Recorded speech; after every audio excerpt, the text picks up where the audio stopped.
I'm in Arizona, and behind me is Alamo Lake. And this is a place I've never been to before.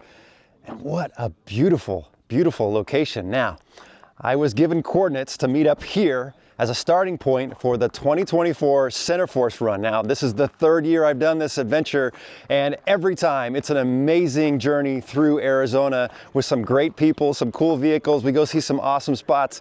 But the great thing about this adventure is that Trent leads it, and he doesn't tell us where we're going. So everything from here on out is kind of a mystery. And so over the next couple days, I'm gonna take you guys along and see what we find and what we can just kind of get ourselves into. The trails should be awesome, the scenery should be awesome, there should be some history.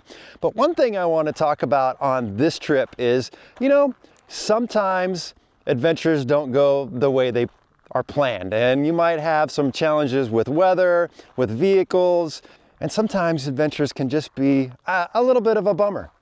That's what makes them adventures sometimes. But what keeps you going? What keeps you inspired to keep doing it, even if you have a hard time? And what I want to do on this trip is kind of talk to some folks and find out what their worst adventure was, or at least their most challenging, and what keeps them going, what keeps them coming out here.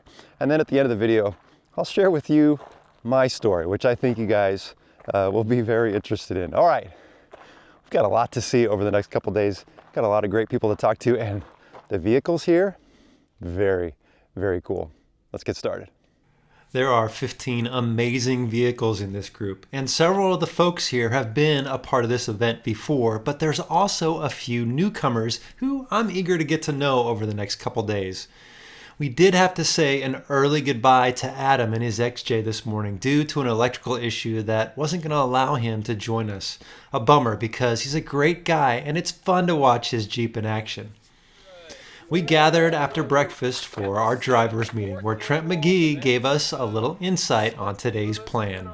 And then we're actually going to make our way about around the backside of the lake. We're going to see an old abandoned bus that's out in the middle of nowhere, and then visit a very, very cool slot canyon that is very narrow. We're probably going to top off for fuel in a little town called Yucca, and then we're going to head up into the Hualapai Mountains. We're going to be spending the evening at a mine.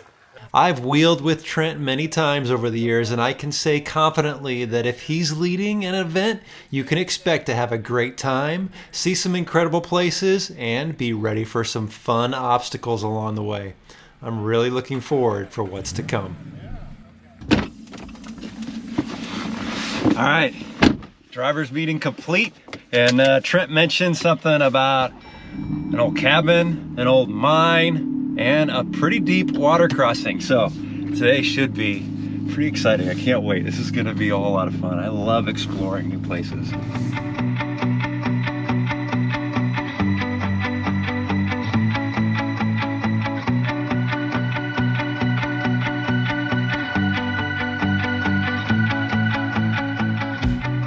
This area around Alamo Lake is a vast region of BLM land, and there is a large network of trails out here to explore, so I think this is a place I will definitely be coming back to. And currently, everything surrounding here is green, lush, and just full of life. This is probably the most vibrant I've ever seen the Ocotillo. I mean, they're all just green with the red tips this year. It's crazy how much water they got. Yeah, we were actually talking yesterday. This is probably about as green as you were ever going to see this desert. We had a pretty wet spring, and as a result, everything's really happy. But that's not going to change here in probably about 3 more weeks. The recent rains have really transformed this desert into something you only get to see a few weeks out of the year. We'll see some more evidence of what the recent rains have done to the trail here soon. Now, we are making our way around to the northern side of the lake, and then we'll be working our way to the northwest towards our first stop for the day.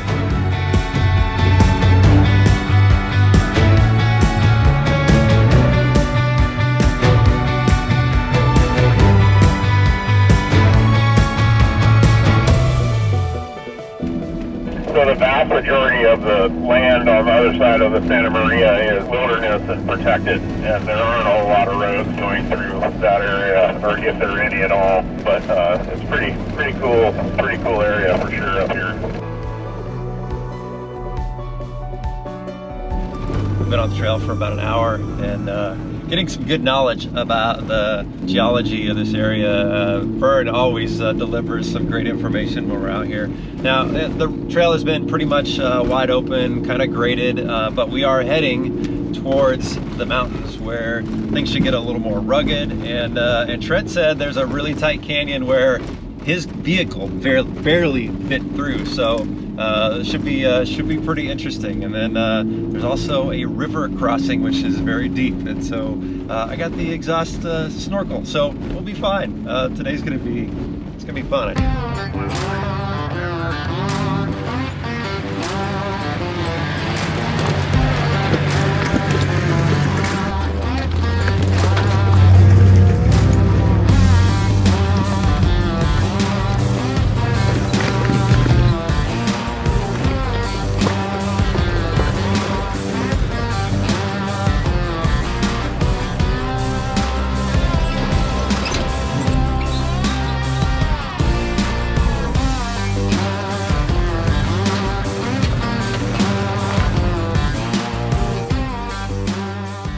All right, our first stop for the day is it's called Palmara Ranch, and I guess they gave it a go on doing some cattle ranching out here, and it didn't work out. So now there's this big abandoned ranch out here with all these houses. You can kind of just wander around right off the trail. So let's go check it out, see what we find. The Palmara Ranch was established back in the late 1800s by Spanish settlers, and up until 1946, it was primarily used for agriculture. The ranch changed ownership many times over the years and continued to produce hay, barley, and alfalfa, and eventually focused more on raising cattle. There are several old and modern buildings on the site in varying stages of decay. There is one small, well-maintained cabin that has some historical records. You can find lots of information about the history of this place. In 2000, the ranch was donated to the BLM and now serves as a historical marker and a launching point for explorers looking to venture off into the wilderness. This was a great spot to stop and take a break, and also to do a little trail modification. Jose was having a little rubbing issue with his fender and his tire, and thankfully Jesse from Summit had a cutoff wheel that helped fix it right up. All right, let's talk to a couple folks about their worst overland adventures. So the worst adventure was, I want to say, the first one here in Arizona. We went camping with all my family, and just ground tent, normal camping, and after the first night, the weather changed completely, and a big storm hit the area, and the tent was feeling like it was gonna blow away. So we ended up going inside the Jeep in the meantime. So we stayed the whole night inside the Jeep until the storm passed. It was, at that time, it made us feel like, wow, we don't want to do this anymore. And then the kids woke up and they said, "Dad, this was amazing." And hey, here we are after many years ago. So they still love it. They still have the same passion, and I think that's the reason why we still do it, because the kids love it and we love the outdoor as a family. All right, so probably the absolute worst experience I've had off-roading is when my wife and I and some of our family members were up in Colorado wheeling, and unfortunately the ground let loose. My wife was with my uncle, and they rolled 3 times down the hill. It was an extremely scary situation, not knowing whether it was a 40-foot hill or a drop versus, a couple 100-foot, because those hills up there they're pretty crazy up in Colorado. But again, that hasn't stopped me. That hasn't stopped my wife. She still comes out and goes wheeling. I think it's part of the adventure. It's part of the risk that you take. But to be able to get the rewards like this that we're out here experiencing is what keeps us going. I really enjoyed listening to Jose and Jesse's stories, and we've got more stories from the group to come. But right now, we need to continue working our way north, and this next leg of the trail would be much more work than any of us anticipated.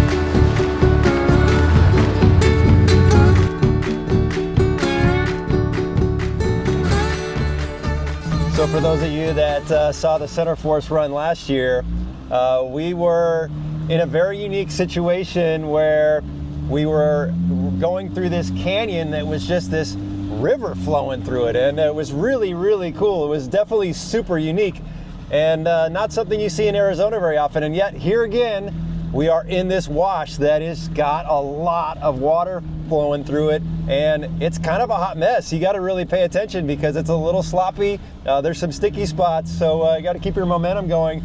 Just a unique opportunity you don't get to experience in Arizona very often. Very cool. We were in this wet, soupy wash for many miles, and this is a great example of why I love mud flaps on this Gladiator. It keeps things so clean. Now, since leaving the ranch, we had been making great time, but things were about to change as we made our way into some dry, thick sand and headed deeper and deeper and deeper into this very dense forest.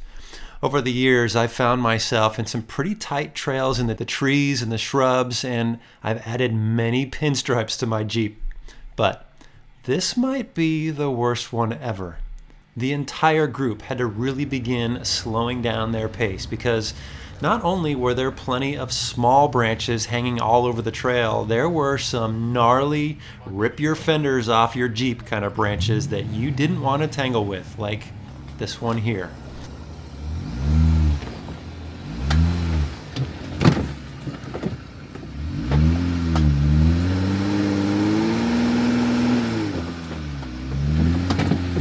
I was going through this deep rut that turned hard to the driver's side, and I was trying to stay far enough to the passenger side to avoid the big branch on the driver's side, and I totally misjudged my clearance.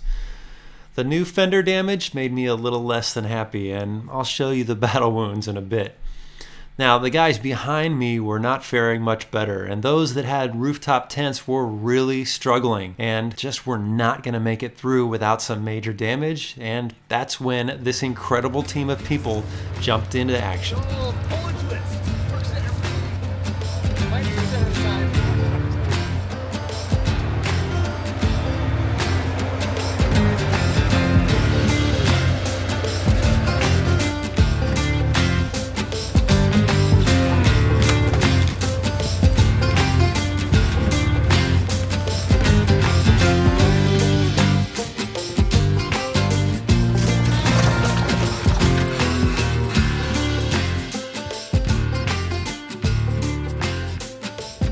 Went through this really thick brush back there, and some of the guys with the rooftop tents aren't going to make it, so they've got to cut some branches, so we're just waiting for a moment. But now's a great time to thank the sponsor of this video, which is onX Off-Road. onX Off-Road is an amazing navigation system and tool that I've been using for several months now, and it has really helped me find some great spots and record tracks like this. I am recording the entire Centerforce run because these are places I've never been before, so this way I can come back and explore this area again, taking a little more time. And so I am marking waypoints all along the way. I will be marking all our campsites, just recording the entire track, and it's so easy to use in onX Off-Road.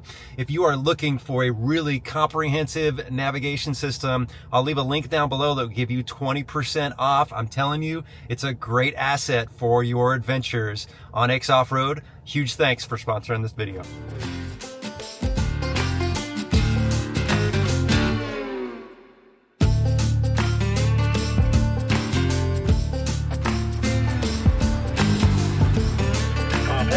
Let me spot you. Hold on.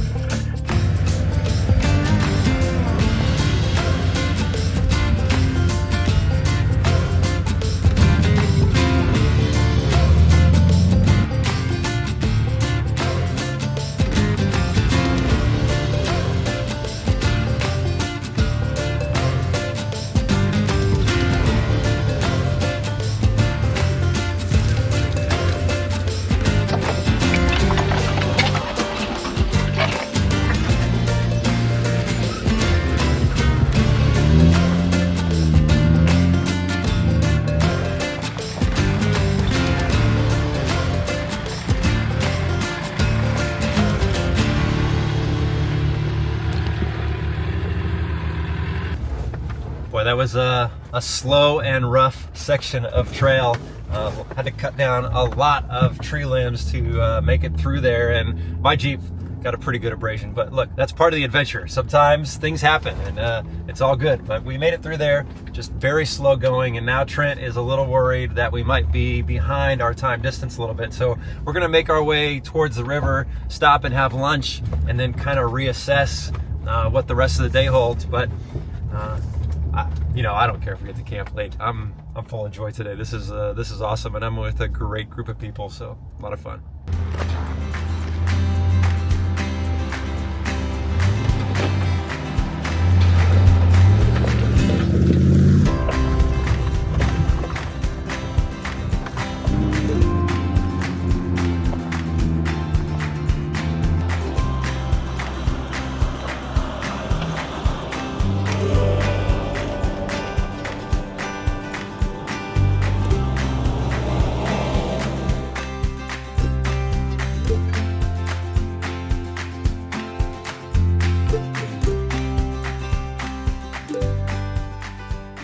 All right, we've stopped here along the beach of the river, and just giving everybody a chance to grab a bite to eat before we cross the river. It's not deep, but boy, is this ground soft. So it's gonna be all about keeping your momentum and hoping that we don't get stuck. But take a nice little break. Trent, we're on schedule. That's a thumbs down, guys. So we're gonna probably have to press on pretty hard today, but it is beautiful out here, but it's been a little slow goer than we thought. So my worst adventure as far as wheeling, many years ago we went out to Hot Springs, and actually I wasn't in my vehicle at the time. I was recording this guy, and out of nowhere he's working his way up a climb and shoots a softball-sized rock right at my gut. But I survived it, got in my rig, and followed him right up. That's the worst of it. It can only get better. We've got a couple rigs now, each of us, and each one offers its own challenges and benefits, and everything is always an adventure. It's always fun, and you never know what tomorrow's going to bring with it. So my worst and most challenging adventure is anytime I take one of these old trucks out. And it usually works out, but you have the potential for breakdowns. They're uncomfortable. There's a lot of inconveniences. All what keeps me going is the discomfort and the problems you have on the trail. They make a better story. That's the trip you're going to remember 20 years from now. It's not the time where everything went great and you were comfortable, didn't break a sweat. It's the time when you rolled around in the dirt to fix your truck, or just got dirt boogers from following a bunch of Jeeps down the road. That's more fun to me, and I remember that stuff.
All right, guys, we were coming down this wash that's extremely bumpy, and all of a sudden Vern's Comanche just shut off. We're not sure why, and so he can't crank it over, and so Everybody's taking a hard look and seeing kind of what's wrong, just going through the motions, you know, power, fuel, compression, all that stuff. So we'll see if we can get him up and running here soon.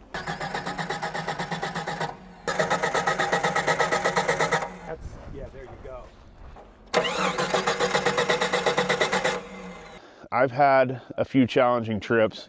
Some of them have been due to just lack of sleep, not getting enough sleep at night, and running out of energy during the daytime. I had one ultimate adventure trip that will always stand out in my mind, where I lost a distributor drive gear on the way to the event, and it was quite a hassle figuring out what went wrong and how to make it run before we started Ultimate Adventure. So the adventure hadn't started, and we were already on the side of the road working on my car. What keeps me going? Well, I don't know. I just love being out here. Failures are part of the adventure. You gotta expect things to go wrong every now and again. Every time we're out on the trail, somebody has some sort of issue.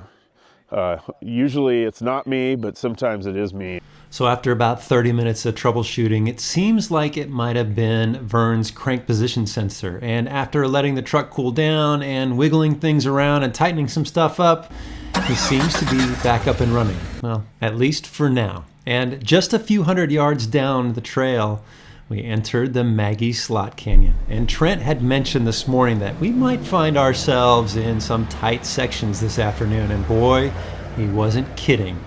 This is one very narrow canyon, and getting some of these full-size vehicles through here just might be a bit of a struggle.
Well, this canyon is beautiful, and wow, that was a tight fit through there. Big thanks to Jesse for spotting me through there. I didn't have to do a 2-point turn, I made it, but that was all his spotting. But there was just, man, maybe an inch on either side of the fenders just to get through there. That was pretty tight.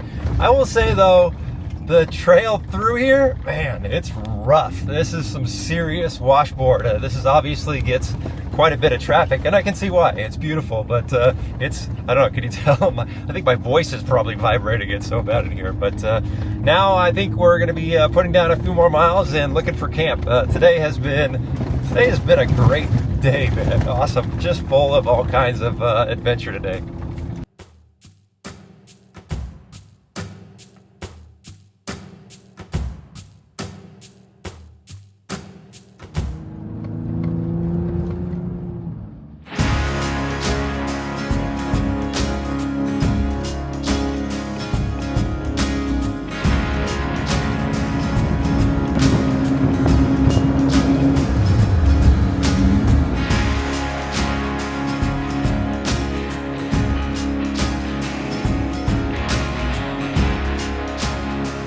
For about the last hour, we have been on what's called Alamo Road, and it is this wide open, mostly smooth dirt road, and we've been cruising. I mean, and we've been doing 40, 50 miles an hour at some points, just laying down some serious miles.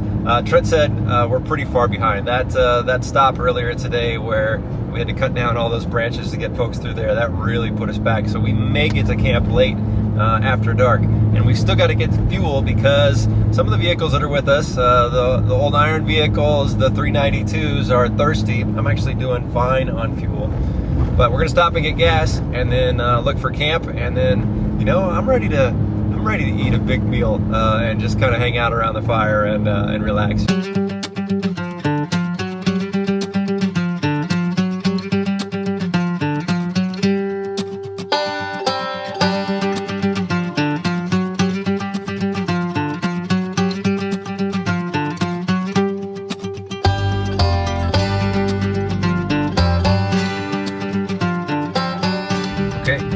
Got fuel, grabbed a few extra supplies. I grabbed a ton more water because I have just been super thirsty. It's this dry Arizona heat.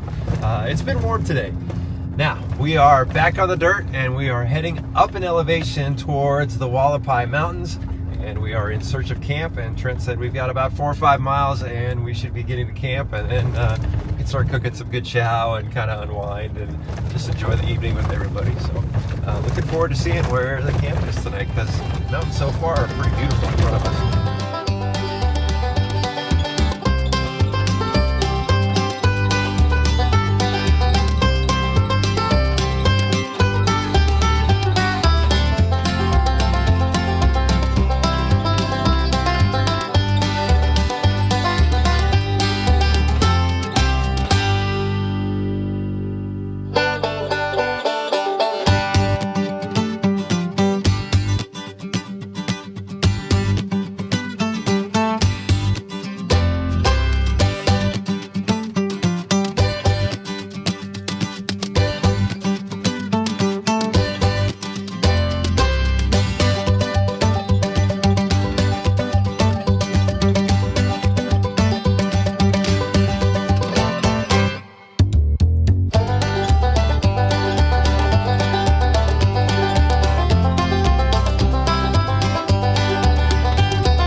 Just reached camp, and it's a really cool spot. As we were coming in, we could see this massive mine up on the hill. There's a bunch of lumber up there. There's a little stable right here, and there's apparently a lot to explore. So right now we need to set up camp before it gets dark and get some food. So this might be something that we might check out a little bit tonight, but we'll definitely investigate more in the morning. But right now I need to get set up and find a good flat spot for the tent. This is the site of the old Boreana mine, and I will explore more of this tomorrow morning over a good cup of coffee, and I'll come across something that was totally unexpected, just up a ways from where we're camping. Right now, I just want to get the tent set up and cook dinner before the sun goes down. And some of you may notice I've switched to the Gazelle ground tent. I had a few challenges with my last tent. I've had this one for a couple years, and it's been holding up well because my sons are usually the ones using and abusing this thing, and I actually like that it's a little bit larger. So I think this will be my new ground tent for a while. All right, folks are settling into camp. They've kind of got their spots. We had to spread out a little bit just because we've got a pretty big group, but there's about 4 or 5 vehicles up here, and they've got a beautiful view of the sunset that's happening. And then the mine is just over there, and we are camped down here. I'll show you. So we're down here under this tree. There's about 5 of us over here and about 3 of us over there. So we've got Jose and his very nice Willys built out Overlander. And there's Trent, who I've pretty much been following all day in that International. He's had that thing for almost 5 years, guys. That thing is such a beast. Marco's over here. He's got all rooftop tent set up. He's got his little shower curtain. I actually really like this. I'm thinking about doing something similar. We got Blair over here. Blair's all set up, and he's got his 392. So I got 2 392s right next to my 3.6, but that's all right. We're fine. We did great today on the trail, and I shouldn't save gas, but I got better fuel economy than they did. Yes, I did. And then Tim and Georgia and their pups, they parked up there, but they're ground tenting over here. And then Jason, who you guys may know from Auto Edits, he's set up over here. He's sleeping in his Jeep. And sometimes that's just the simplest and most convenient way to go. So, all right, we're gonna go cook some chow and then just kind of enjoy the evening. My worst adventure ever was right here in this Jeep when it was nearly bone stock. When I got it, the advice was, just go wheel it. Get a winch on it and go wheel it. So I said, oh, cool. All right, let's do that. So I took it out to Death Valley, my normal spot, saw this awesome hill, went to climb it, and promptly decided, just buried the thing to the rear bumper on an incline like this. Spent the 3 days I intended to explore and camping, digging with one of those little screw together shovels, digging this thing out, and then limping myself home, sore, bloody, and blistered. And here I am 11 years later with the same Jeep with big tires and all this stuff and tons of great adventures. And it just was the start. That was just the gateway. Be careful of these things. All right, everybody's starting to work on dinner. And I'm sure there's going to be some amazing things cooked up tonight. But I mentioned, I don't know, a video or two ago that I was kind of really changing my eating habits and not eating so much processed food and just trying to eat cleaner and healthier. And so cooking my own meals. I'm having some ahi tuna steak and an avocado tonight for dinner, which is going to be super delicious because I love ahi tuna, and an avocado is really good for you. So that's what I'm having for dinner. But we'll go walk around and see what everybody else is eating. But I'm really trying to eat better. I feel good. Day 24 of doing kind of this keto diet, and I got to tell you guys, I feel great. It's really been healthy for me, I think.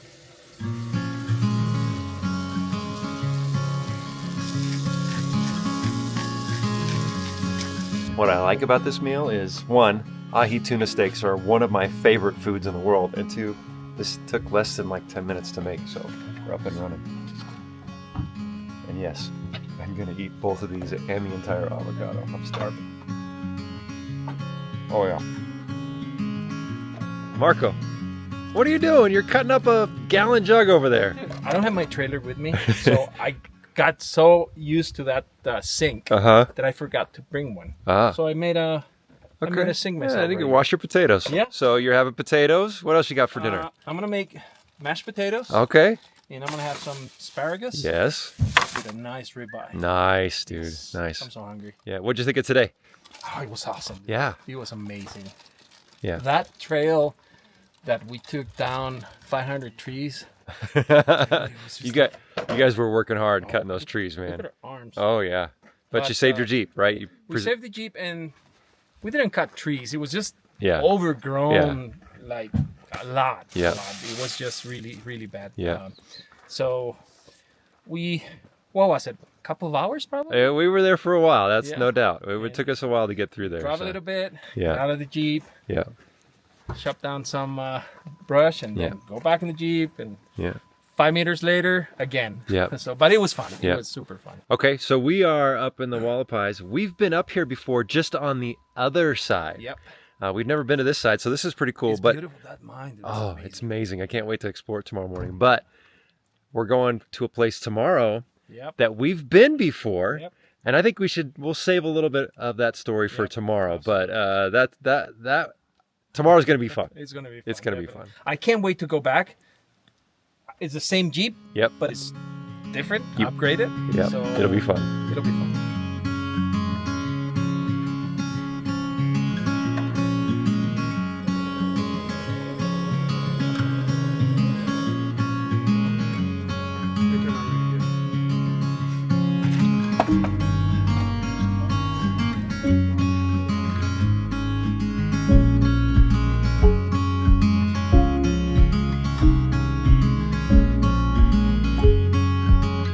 I'm just over here being nosy. What are you making? My wife makes for me some cauliflower rice with beans and chicken breast. So I'm just reheating it. That's a good healthy meal. I agree.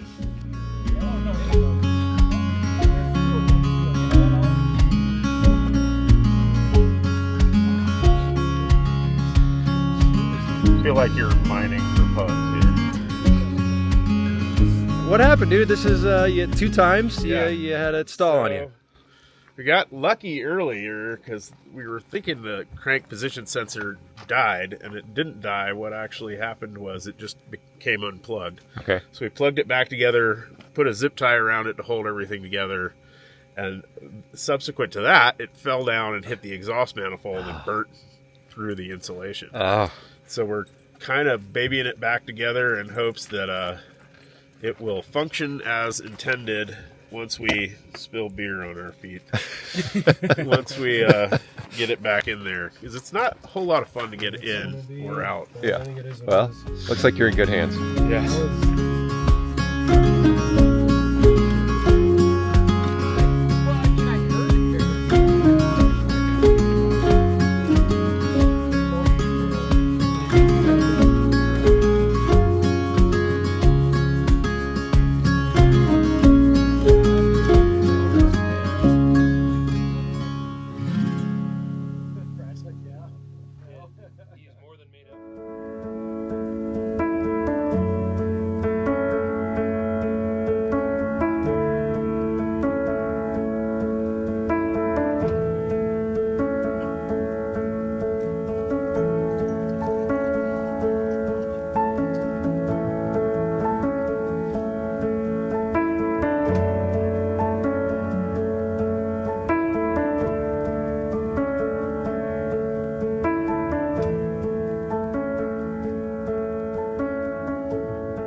Good morning.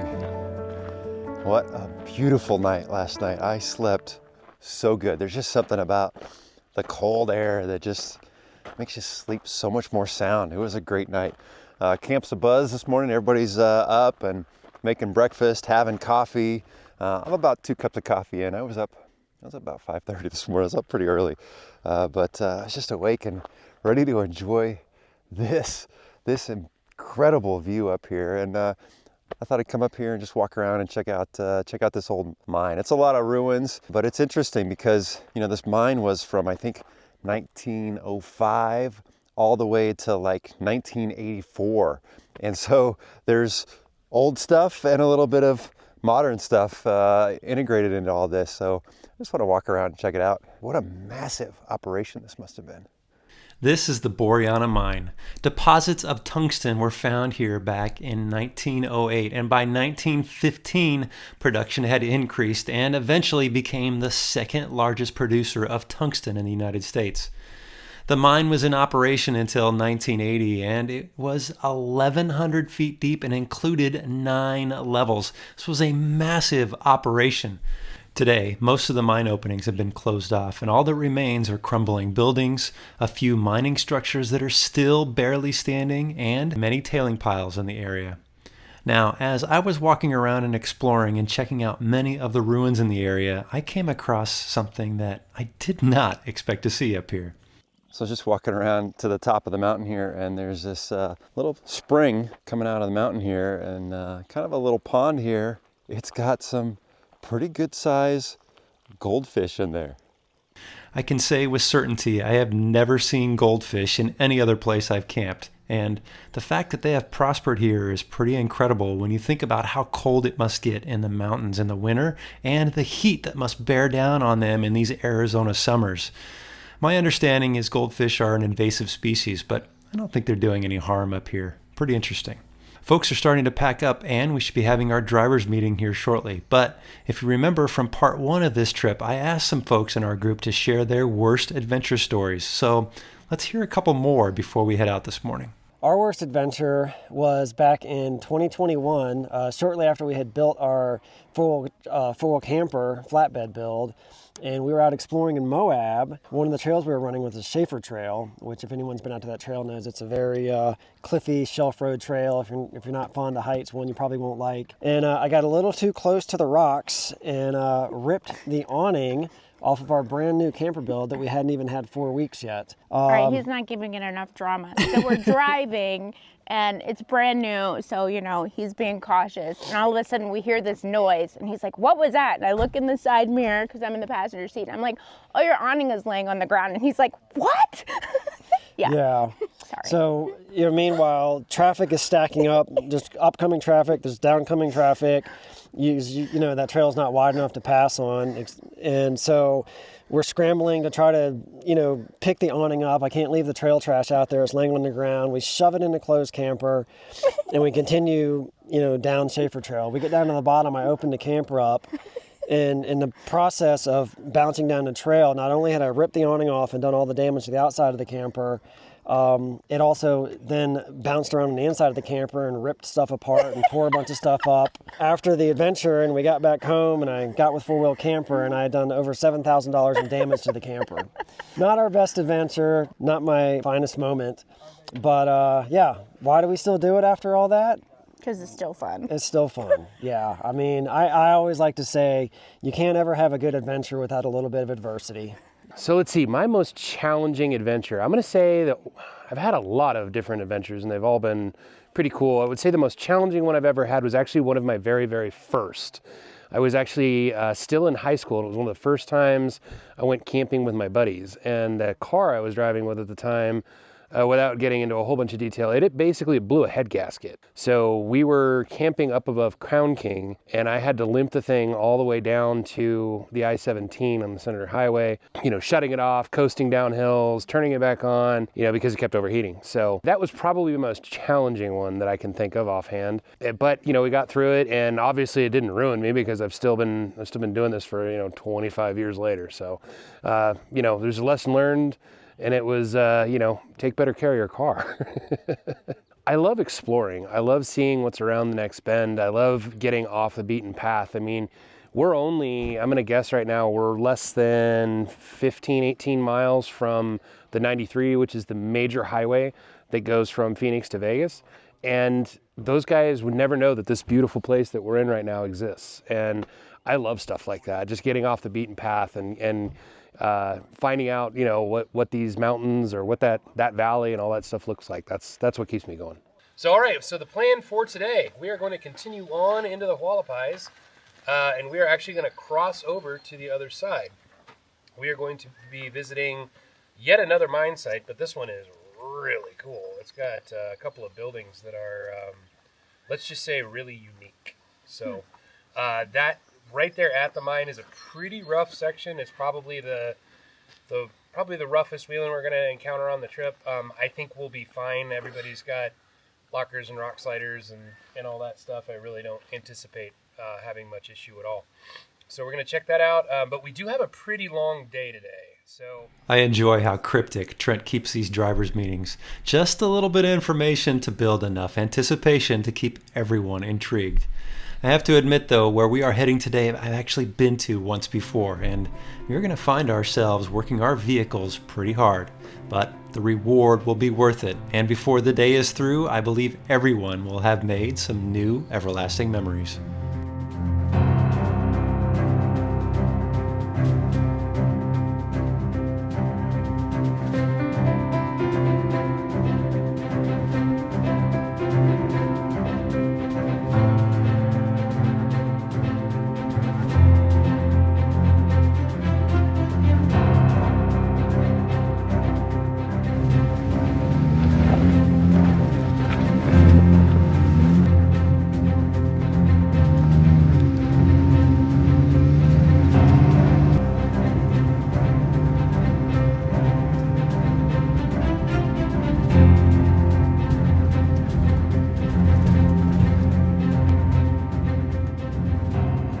We have been climbing in elevation, and boy, the views are just getting better and better on both sides of this ridge line. Now, I have been to the north side of the Hualapai Mountains before. I came here actually twice, and the very first time that we came here, Marco's Jeep Wrangler 392 was only a week old, and we went to this trail, which we are going to today, and there is a very cool building, an old mine there, and I'll wait until we get there to share that with you, but it's definitely worth it. But the trail ended up being a lot more rugged and treacherous than we anticipated, so I kind of know what we're in for. And the interesting thing was, it was Josh, Marco, and I, and we were just out for fun that day. We weren't filming, so this is the first time that I'm actually going to get to share this trail and the mine and the building with you guys. So it's gonna be a good day. You guys are gonna enjoy this one. The Hualapai mountain range has many trails from easy to difficult that wind and twist their way along the ridgelines and dive deep into the valleys. There's a dramatic range of plant life here depending on the elevation, the slope direction, and the microclimate, so there's something new to see around just about every corner. The wildlife in this area includes black bear, elk, mule deer, javelin, and mountain lions. It's likely you'll never see a mountain lion, but they'll probably see you. This is the ideal place to escape the heat of the Arizona summer and do some exploring over a few days. In fact, I've already marked a handful of nice primitive campsites this morning because this is a place I'll be coming back to. All right, it's just after 10:30, and we've been on this trail for a while. It just kind of winds up along the ridge of the mountains, and we've climbed in elevation quite a bit. We're about 6,900 feet. Lots of pine trees up here now, but we are getting ready to turn off onto Moss Wash Trail, and things are going to get fun. Things are going to get exciting because this is a difficult rated trail, but working through it is going to it's going to pay huge dividends when I show you guys what we're going to see down there. It's going to be pretty cool.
Alright, we're in it now.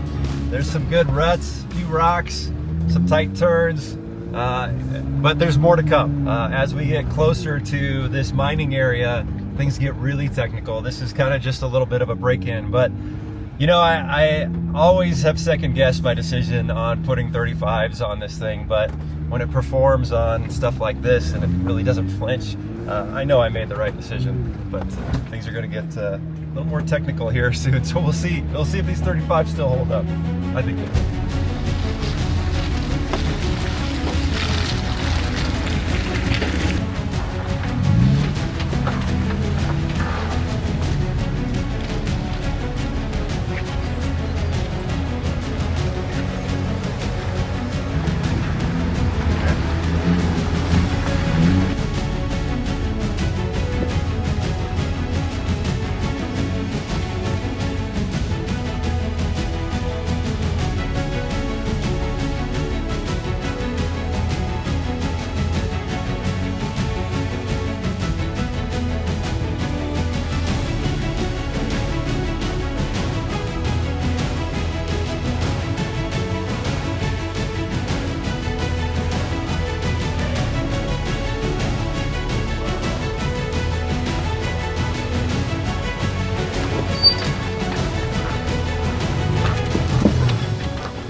All right, guys, that was a fun section of trail getting here. You know what? I actually remember it being a little harder, but Marco reminded me that when we came through here, we had the trailers and we were going up it. I think down is a little easier, but we made it to the Gold King Mansion, which has a really cool story behind it. This place is super unique. This would be a really interesting place to camp, like on Halloween night or something like that. Let me show you around, and then we'll tell you the whole story about this place. This is the Gold King Mansion, and it was built in the late 1920s by the Gold King Corporation, which used this once ornate building to entertain wealthy investors. The gold mine never reached production levels that the Gold King Corporation had hoped for, and ultimately the stock market crash in 1929 and the subsequent depression brought an end to the mining and the mansion as a residence. The mansion's roof and walls were made of poured concrete, and you can see it appears that there was actually electricity in the mansion from evidence of these electrical outlets. You can also still see some of the ornate crown molding along the ceilings. I can only imagine the challenges it must have been to get the equipment and supplies up here to build this, because as you will soon see, the trail leading out isn't any easier than the trail we just came in on. The mansion is a perfect place for us to take a break and have lunch, but let's hear a couple more worst overland adventure stories. The worst trip for me was the one that we made up with our friend Jim to Death Valley. I was in my JK, and he started giving me a bunch of engine codes. It ended up to be sensors and sensor wiring and all that. I was really worried about that because I was pulling the trailer. We were all the way there, far from home, and I didn't know if I was going to make it home. But, you know, I got on the freeway on limp mode. That was frustrating because there were trucks behind me. My buddies were just waiting for me. But I got home, fixed the thing, and here we are back to do the things that we love. Because once you go out there and you see places that you've never seen before, then you were thankful to have a vehicle like a Jeep or any off-road vehicle, even though it gives you those problems.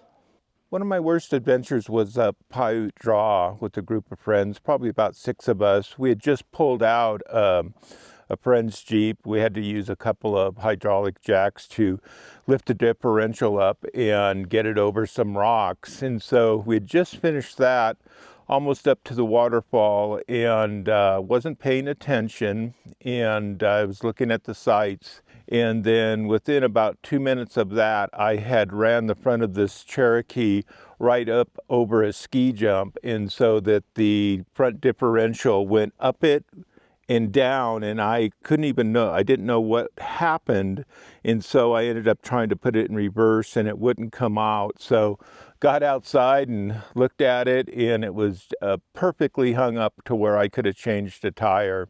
So we got all the tools back out that we had just stowed away, and had to use both jacks again, jack up the differential, and then the very vehicle we recovered had to pull me off. So everybody was laughing. I enjoyed it because that night around the fire, we were all laughing about it, and it just kind of washed away the day, and we all had fun, and it was just part of the experience when you run into altercations like that. All right, my worst adventure ever was early in our Jeep Overland days. My husband and I had built a Overland LJ, and we were headed out to meet a new group that we barely knew, packed everything up, drove 6 hours, get into this canyon. It's dark. We got one friend behind us following us, and we finally find the group that we're supposed to be meeting. And they're up camped on this old mine, and they're all the tents, everything's out. We're like, oh, we're so excited. And they're flashlights, and they're pointing, and they're like, oh, go up this. So we're like, okay, well, that looks kind of complicated, and it's all bumpy and rocky. And so we're bumping up there, and it's boom, Jeep shuts off. We snapped our fuel line. We go bumping back down. Everyone's up there. They come running down. They're like, oh, this sucks. Oh, man. So we have to camp down below.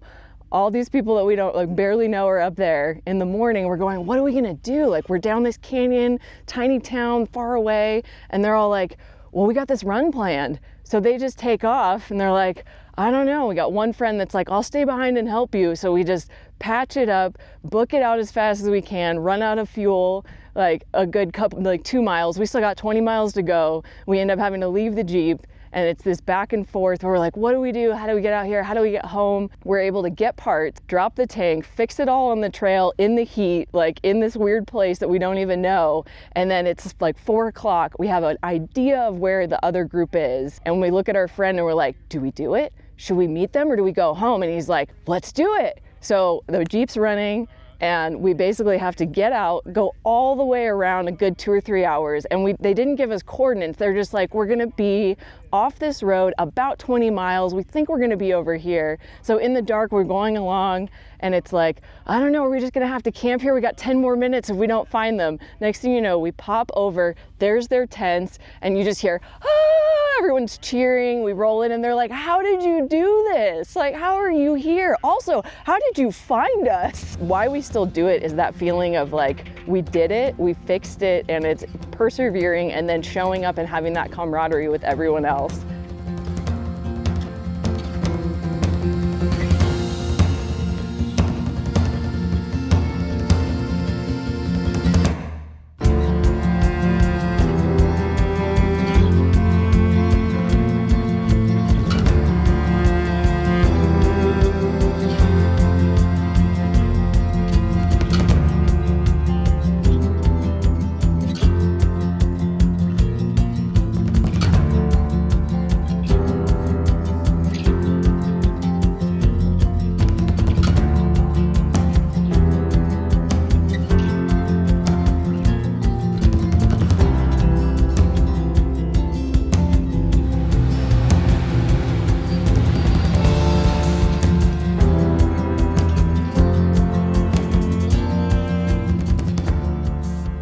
Oh yeah, this trail has plenty of obstacles to keep you engaged.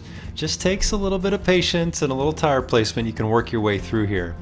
I think for me, my Gladiator on 35s, this is probably the upper limit of capabilities that I really want to push this vehicle to. I really don't anticipate taking this Jeep on harder trails than this, so this has been a great test today, and I'm very, very happy with how it's performed.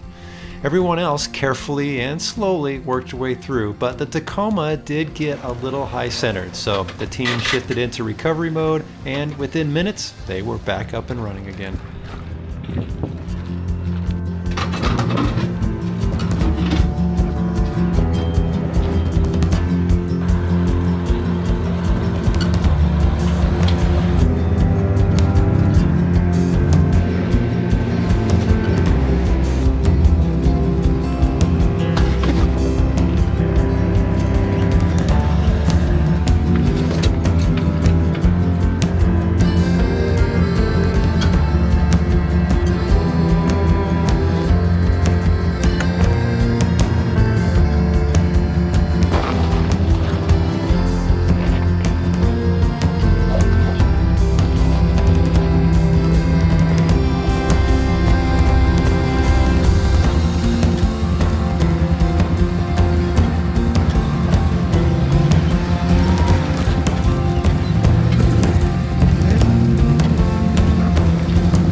Got a few hundred more yards of moss wash left, and then we're hitting pavement, and we're gonna go get some fuel and start looking for camp this evening. It's already it's around 3 o'clock, so I think by the time we get fuel and get back on the dirt and look for camp, it's gonna be ready for some chow time. So hopefully we may get to camp early tonight. But man, what'd you guys think of that trail? I really enjoyed that trail. I mean, it's just got some fun technical sections, some scenery, and of course the mansion just is the highlight. So it's a great trail. If you're out here in Arizona, I highly recommend that one.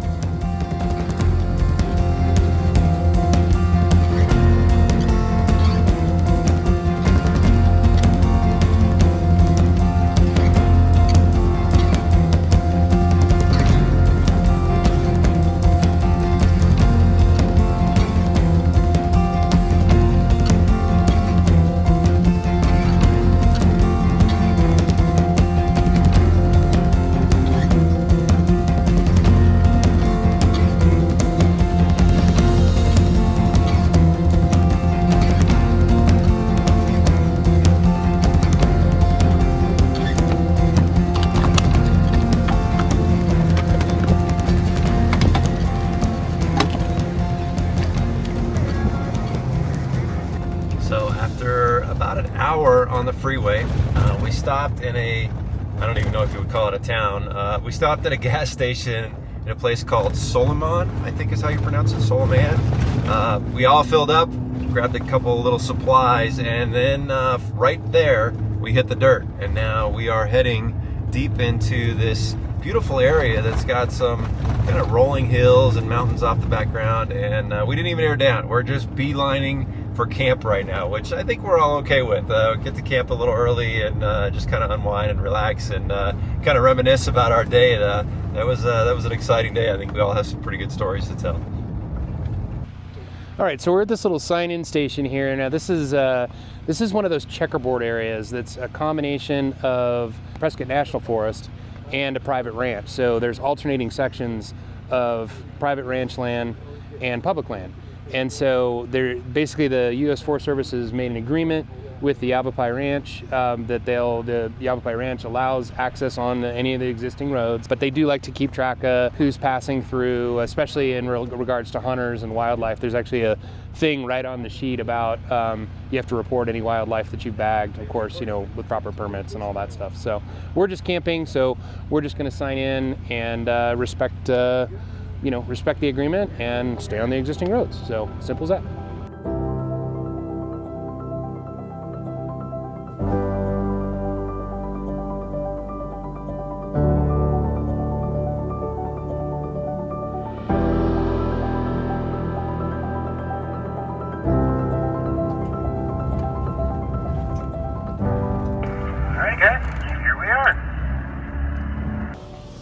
All right, we made it to camp, and this is a nice wide open spot, nice and flat, plenty of room for everybody tonight.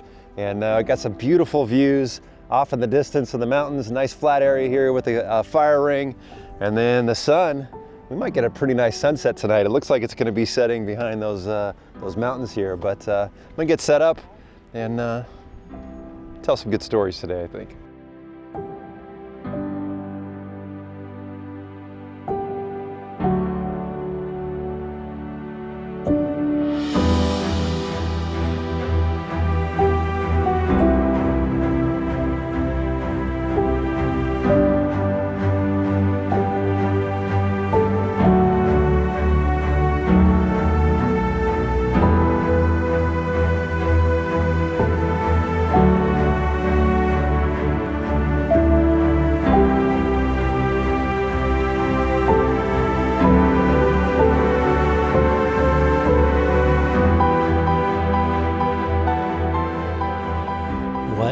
Absolutely incredible sunset. I don't recall the last time I've seen one so rich in color. I think we all just stared in it in a peaceful quiet for quite some time. Truly, truly breathtaking. Jesse and the guys got the fire going, and everyone began to cook up dinner. The air was filled with savory smells, and I think it's safe to say everyone this evening was very content. I cooked up a simple dinner, just sauteed up some mushrooms and cooked up a delicious ribeye. What more could a guy ask for?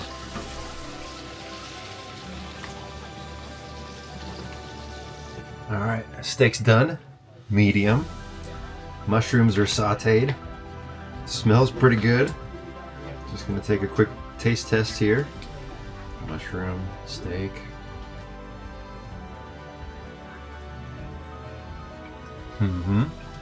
Yep. Perfectly tender, perfectly juicy. I'm gonna go join the guys over by the fire.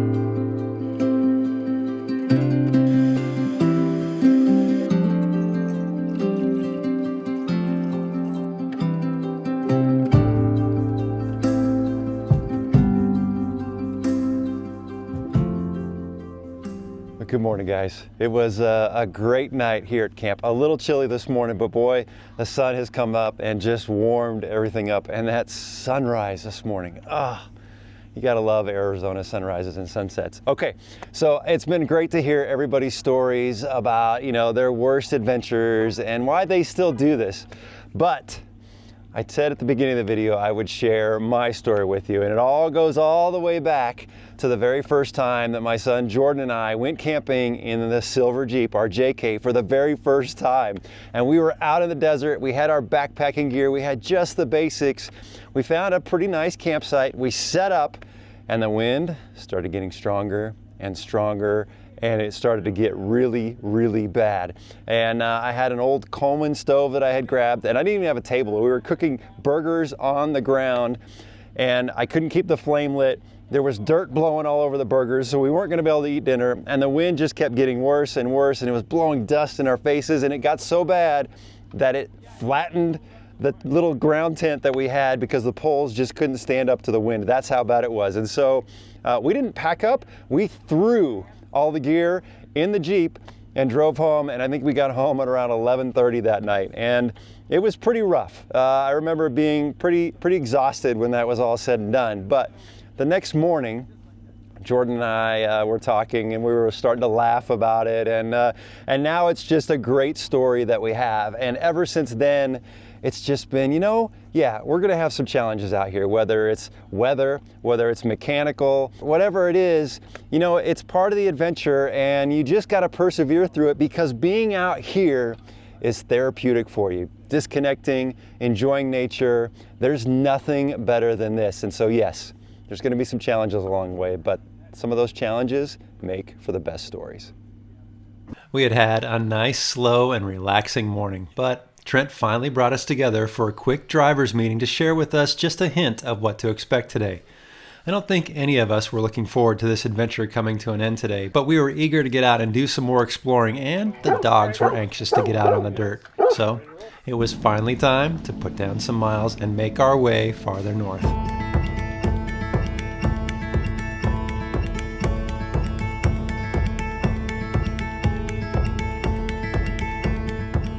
Because we will be crossing through many different types of land areas today, we'll be opening and closing many gates.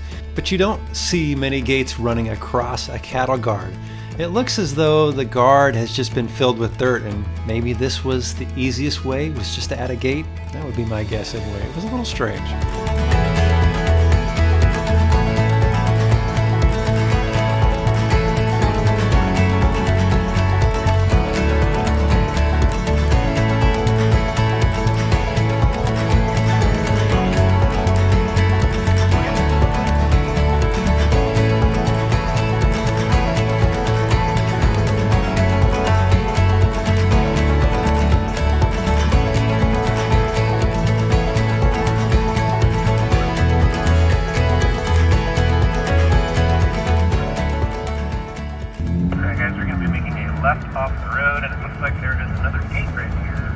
Alright, Jesse and Zach, you know the drill. Copy that.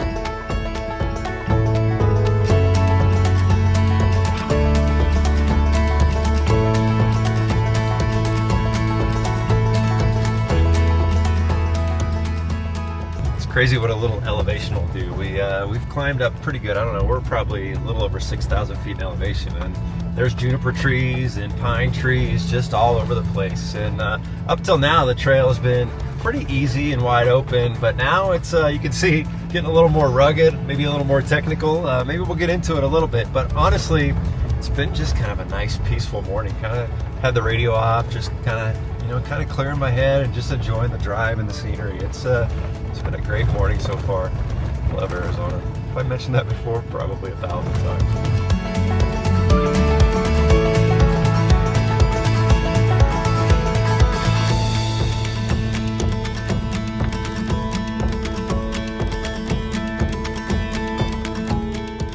The air up here is cool, fresh, and just filled with the smell of pine. And there's still an abundance of water up here from the recent rain, so a few folks took advantage of doing a little freshwater wash down to rinse off the several days of dust they've accumulated.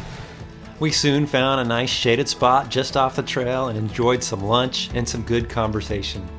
We'll say this is a great group of people, and I have thoroughly enjoyed spending time with all of them. They just have the right mindset when it comes to persevering through challenges and having a great attitude. I'd wheel with these folks any day.